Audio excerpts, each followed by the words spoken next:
What's going on, everybody, and welcome to another episode of the MrMoBetta Sports Show. I am your host, Antonio, aka MrMoBetta, and in today's episode, we're going to be breaking down the college football playoff rankings release that just happened on Sunday, talking about Texas and their Big 12 title hopes, going and facing Oklahoma State in the Big 12 championship game, what it's going to take for them to come out with a victory, and also breaking down Oklahoma State and how they match up against Texas, what they can do to make this a really good game. And finally, is Texas going to be able to do enough to really put themselves in position to get into the college football playoff? We got all that and more coming up in today's episode, so be sure you stick around.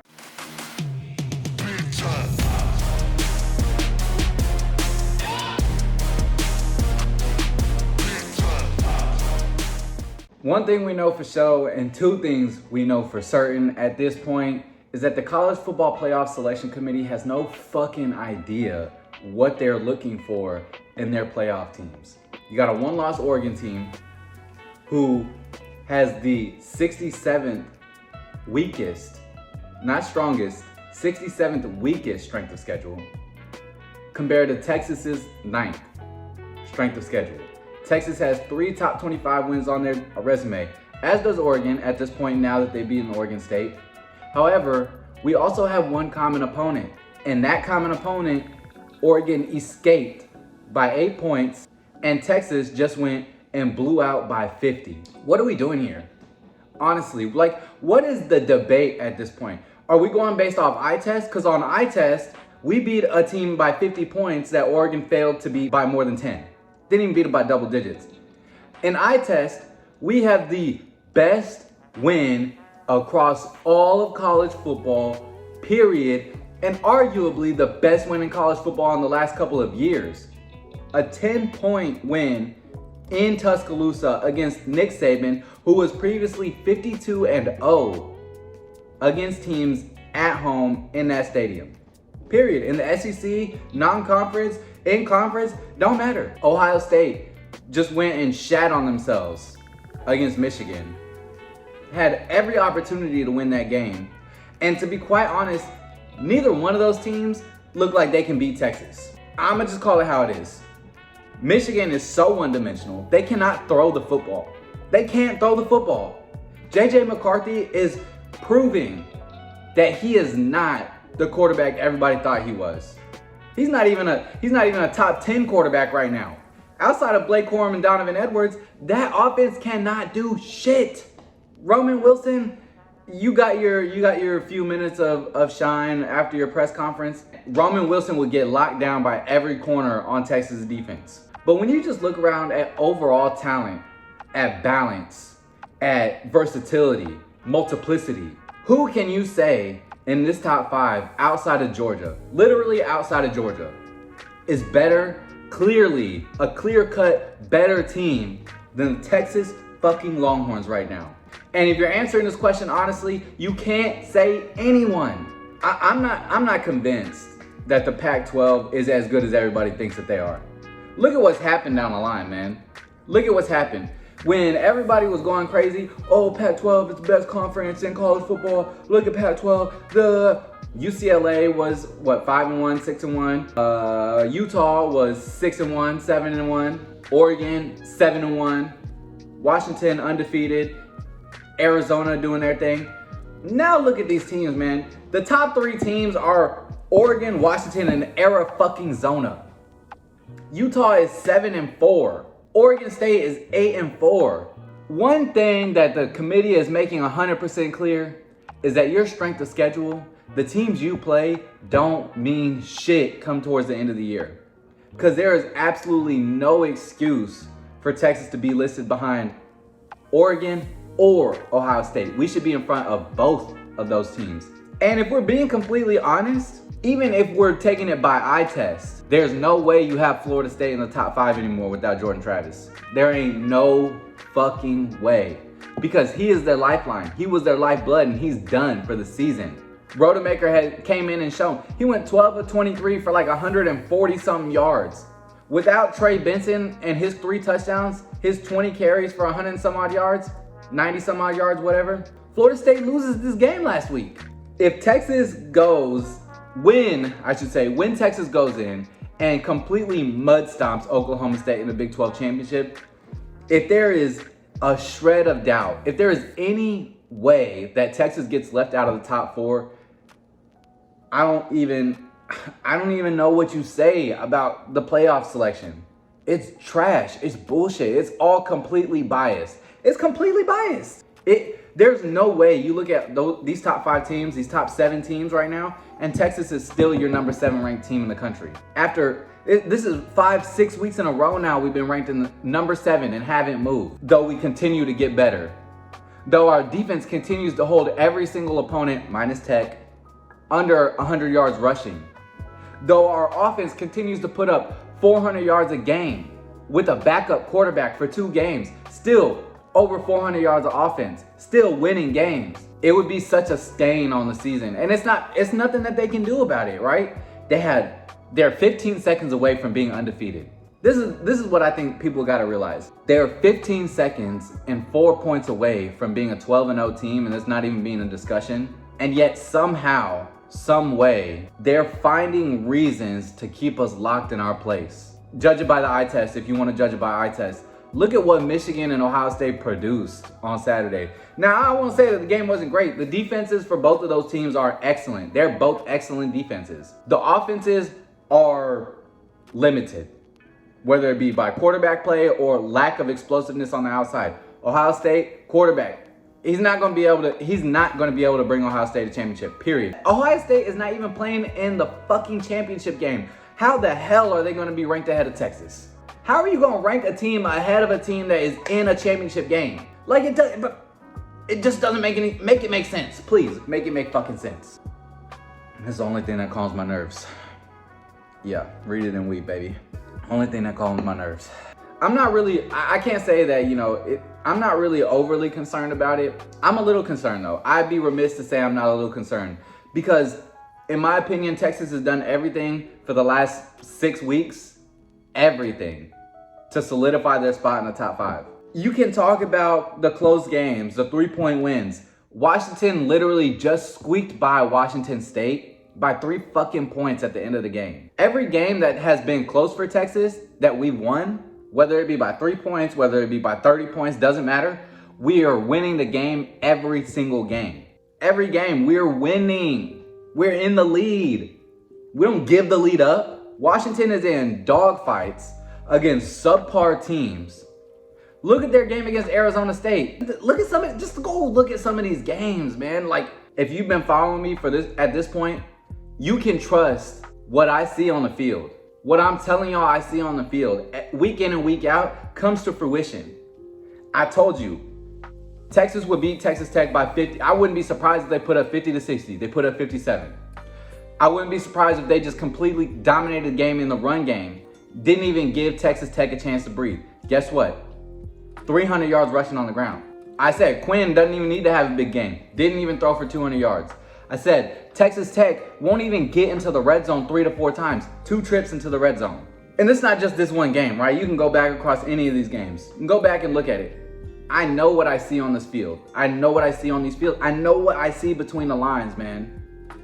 And what I see is there's one single clear-cut team at this point that I would not choose Texas over off rip, and it's Georgia.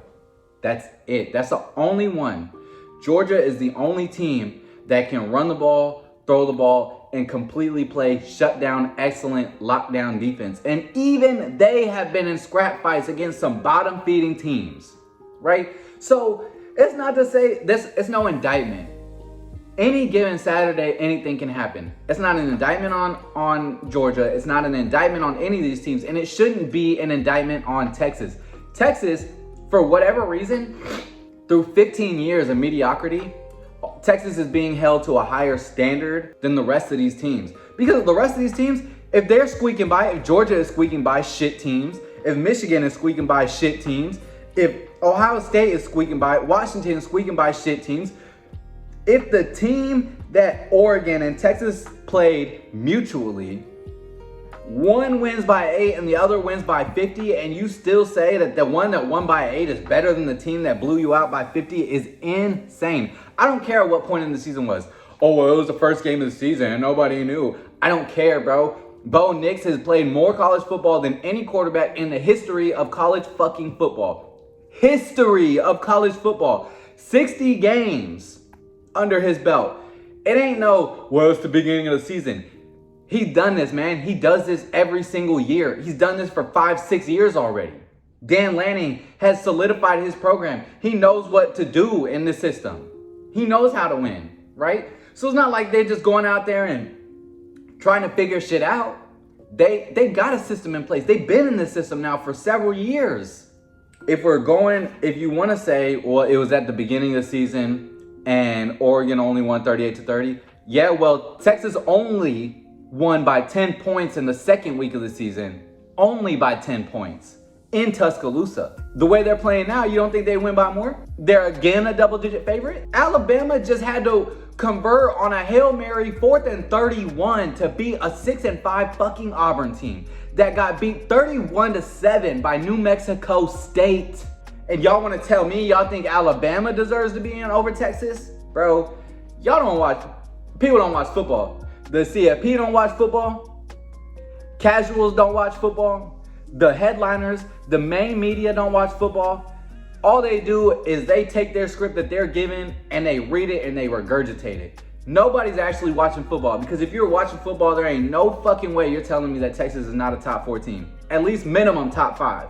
And that's all I'm gonna say about the playoff committee. Now, I know that all the championship games are gonna be played and that basically it'll work itself out in a sense. But really, they put Texas in such a bind. They put us in the toughest spot.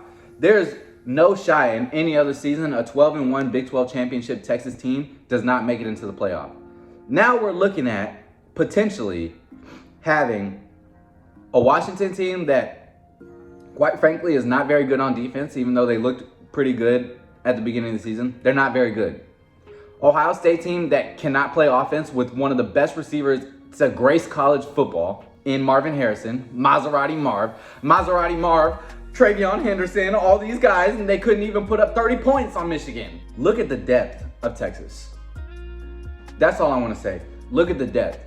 Injuries, we've been plagued by injuries all season long. This was our first game, I think, since the beginning of the season, since Alabama, where we have had every single player healthy, outside of Jonathan Brooks, of course, because he's gone for the season. And look what they came in and did. All of our replacements came in and said, it don't fucking matter. It don't matter who goes down, it's next man up. We have a next man up roster. And that's something that these other teams don't have. I'm sorry. If Carson Beck goes down, who the fuck is gonna come in for Georgia at quarterback? Because we got two good ones.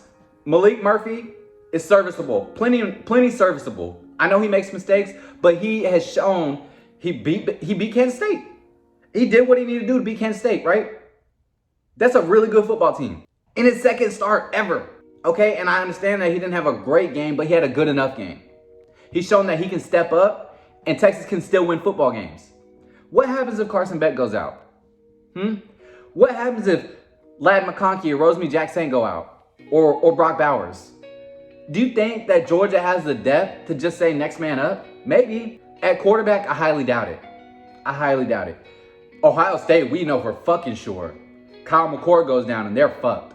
If Kyle McCord is their starting quarterback, they are already fucked. Michigan, with JJ McCarthy can't throw a ball. If the defense knows that they're in a passing situation, good luck, just get them off the field. JJ McCarthy cannot throw the football downfield under duress. Can't do it. I mean, there's just, look, I could go in circles about this for hours, really. At the end of the day, even though Texas can come out as a 12-1 Big 12 champion, we can still miss the playoff. And it's crazy to me. Like, it's insane. And in my opinion, it's just completely biased. It's completely biased. There's no way around it. It's biased. It sucks. I think that we are really set up, and we have set ourselves up to be in great position, and we're kind of being duped right now. With that being said though, let's shift our focus to who we got in the Big 12 championship game. The negativity, I know I went on a full like 17, 20-minute rant right there. I just don't understand, I guess. I just don't understand. Because if we're talking about being a merit-based program, what has Texas done to keep them outside of the top 5? If we're talking about the eye test, what has Texas done to keep them outside of the top 5? If we're talking about strength of schedule, what has Texas done to keep them outside of the top 5? It is what it is. Shifting our focus now, we have Oklahoma State in the Big 12 championship game. I said this before I knew that Oklahoma State was going to be in it, and it looked like we were going to be playing Oklahoma again because of the way Oklahoma State played against BYU, again, in a dogfight against the BYU Cougars. Oklahoma escapes that game 40-34 in double overtime. Yeah, the same BYU team that couldn't even move past the 50-yard line against Texas. Yep, put up 34 points on Oklahoma State. This was 100% the favorable matchup. We know what Oklahoma State is. They're a running football team. Ollie Gordon, props to him. Definitely a Doak Walker Award semifinalist. I think he's actually a finalist, or he will be a finalist. He's running for 250 yards damn near every game is what it seems like. Oklahoma State is a running power football program, and that favors Texas massively. It favors Texas massively. Texas has one of the best front sevens in the entire country. And if you think that UCF could go in and limit Oklahoma State to 3 points on offense, now I get that they were in a torrential downpour. UCF put up 45 points on that team. You think UCF is a better running football team than Texas is? You think UCF is a better defense than Texas is? Do you think Iowa State is a better... beat Iowa State by double digits, 26-16, could have been worse. Could have been worse. Iowa State beats Oklahoma State 34-27, right? Oklahoma State loses steamrolled by South Alabama 33-7. I mean, just obliterated at home against South Alabama. They got a couple of good wins on the resume. They got the win against K-State, they got their win against Kansas, and of course, they got the win in Bedlam against Oklahoma. So it's not to say that Oklahoma State can't come out and have a good game, but we know who they are. We know Alan Bowman, transfer from Texas Tech, not a good quarterback. The dude makes mistakes left and right. He's immobile. He has not a very good arm. He's not very accurate. Gets sacked a lot. That's why they have to run the football. They can't pass protect. And if you can't pass protect against this D-line and you get into a 3rd and long situation, good night. You're going to be trying to run the ball 1st and 2nd down, good night. What? I already see the recipe. I'm going to have to go back and really look at Oklahoma State and look at these games because I know that the scoreboard is not often indicative of the way that the game went. But there's some of these scores. There's some of these scores that are pretty indicative of the type of defense that Oklahoma State has. I mean, 45-3 to UCF is crazy. 40-34 to BYU is crazy. This is the BYU team that was damn near dead last in offensive production. Put up 34 points on this Oklahoma State team. They're soft, man. What I tell y'all, when I watch Texas Tech, soft is baby shit. They're soft like Charmin. Oklahoma State is exactly the same, and they have no playmakers on the defensive side of the ball. At least Texas Tech had a D lineman that was pretty solid, even though he went out in the game. They had a couple of solid defensive backs who have been really good starters for them for a couple of years. Oklahoma State, man, they're terrible. They are absolutely terrible. I know Oklahoma State, I know Mike Gundy is going to play Texas well, right? They're Big 12 foes. They have been for years. But listen, this is the final game on the revenge tour of the Hateful Eight. It's the last one we got to scratch off the list.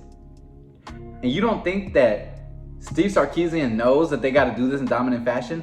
Like I said, the reason Steve Sarkisian didn't take his foot off the gas pedal is because he knew Texas needed a blowout last Friday, excuse me.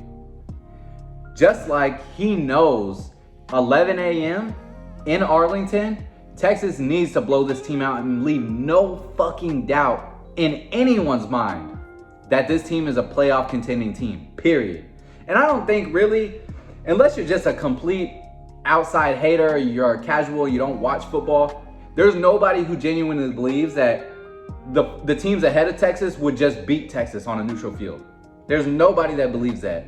And I think a majority of people would understand that Texas, given the depth and given the versatility and the multiplicity of the team offensively, defensively, and especially on special teams, they're so well-rounded on all three phases of the game. There's nobody who will go out there and just straight up pick any team over Texas. It would be insane too. It would be insane. You can argue with me all you want to, but I see what is put up on the field. I see it, man. I just hope that the committee does the right thing. Because I know, I'm telling you now, we'll come back to this. We can come back to this video. I'm telling you right now, Texas is going to win this Big 12 championship game, and I wouldn't be surprised if they win by 14 plus. And it's not going to be close, right? I know that adrenaline's going to be pumping. I know that it's the last final game. Just like every other team, they want to send Texas out of to the SEC with a loss in the Big 12. I don't see it. I just don't see it happening. I know we need a dominant performance. And I just hope that dominant performance is going to lead to the committee doing the right thing. Again, I think that it's going to sort itself out in the end. Georgia beats Bama. I don't even really think that's a question. I know that Alabama is doing really well right now, but Georgia is going to beat Alabama. Georgia is going to beat Alabama and retain their #1 spot. Oregon is going to beat Washington. They should have beat them last time. They're going to beat them this time. Oregon is much improved. I'll give them that. Oregon is much improved. Washington has pretty much stayed the same or regressed. I know Michael Penix is a Heisman contender, even though he's not really anymore. He's a contender, but he's not going to win it. I know that Rome Odunze and Jalen Polk and all these guys are good, but look what all these great receivers have done against subpar teams. I'm going to just leave that at that. Of course, Michigan's probably going to go win the Big Ten title against Iowa, who literally couldn't produce an offensive drive to save their lives. If their lives depended on it, Iowa could not put up 250 yards of total offense. You know what I'm saying? They're actually, those two teams are really poised. They're really good matchup because they're both great defensively and have nothing to do on offense. If they can't get the run game going, they can't fucking move the ball. I think it will be criminal to watch Florida State go in and beat Louisville and put Florida State into the playoff. It would be criminal because Louisville is not a good football team. I don't care what their record says. Team sucks. Their defense sucks. They are not clutch. They have no explosion outside of the run game. Defense is terrible. And Florida State, same thing. Without Jordan Travis. Now with Jordan Travis, 100%. I would know 100%, no doubt, Florida State is in the playoff. Because Jordan Travis is that good. Without him, I'm telling you, Florida State does not deserve the playoff shot. They don't deserve it. Any team that they play, they will get blown the fuck out. We saw what happened with Cincinnati, a team that everyone thought deserved to be there, but you look at their on-field play and they didn't. We've seen Michigan State, everybody thought they could deserve to be there, but they got their asses blown the fuck out. Like, we see teams that think they deserve to be there and they just don't. This is one of those teams. Florida State, without Jordan Travis, does not deserve to be in it. I got a lot of research to do on Oklahoma State. I know in general, I've seen a few of their games, looked at a few of their games, so I know in general kind of what they're about. Their composite body of work tells me that they're a run-first power football team. They are not very good throwing the ball, and they're deplorable on defense. I'll go back and look at the game. We'll do some breakdowns. We'll talk about just exactly how Texas matches up, the strengths of Texas versus strengths of Oklahoma State, where I see this game kind of separating itself, and what I believe the final score will be, what the final outcome will be. I think you can already assume, like I said, I'm predicting Texas is going to win big. We'll get into the details of exactly how I think they're going to win this game. But for now, I'll go ahead and let y'all go. I had to come on after I came on and I seen the CFP release the rankings. I was bamboozled. I'm baffled, man. Like, I'm just baffled. I don't know what they're looking at or what they're expecting to see, but whatever they're seeing is crazy. This is exactly why not only we need a college football playoff expansion, which is coming next year, we got to figure out how the fuck we're going to get a CFP committee in there that is unbiased, because it's completely biased and it's obvious. It is obvious who the CFP committee wants in the playoff. And Texas is not one of those teams right now, but they damn well better be. If they're not, I don't know how you take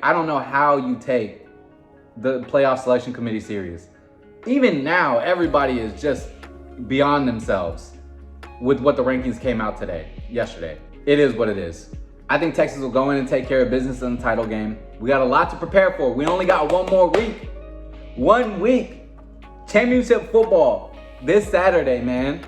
Championship football this Saturday. We can at minimum go out, leave the Big 12 as Big 12 championships, shove it in the faces of all these motherfuckers in the Big 12. We're the big dogs on the way out. Fuck y'all. Into the SEC. At minimum, we can do that. But it would be a travesty of justice to hold this talented of a team out of the playoff. And that's where I'm gonna leave it. If you guys enjoyed this video, do me a favor, subscribe to the channel, leave a comment, let me know what you guys think of the CFP. I know that a lot of people don't believe Texas belongs there. I know that a lot of people look at the last 10 to 15 years of mediocrity, and trust me, I get it. But you gotta do the test of today, not of the past. Let me know what you guys think. Who do you think deserves to be in the playoff? Of course, like the video so we can get the word spread out to the YouTube world, to the college world. And turn on those notification bells so you never miss anything that we have coming for you. Because remember, no matter where you look, there's no better place than MrMoBetta Sports for your latest football takes. I am Antonio, aka MrMoBetta, and I am out. Peace and hook 'em.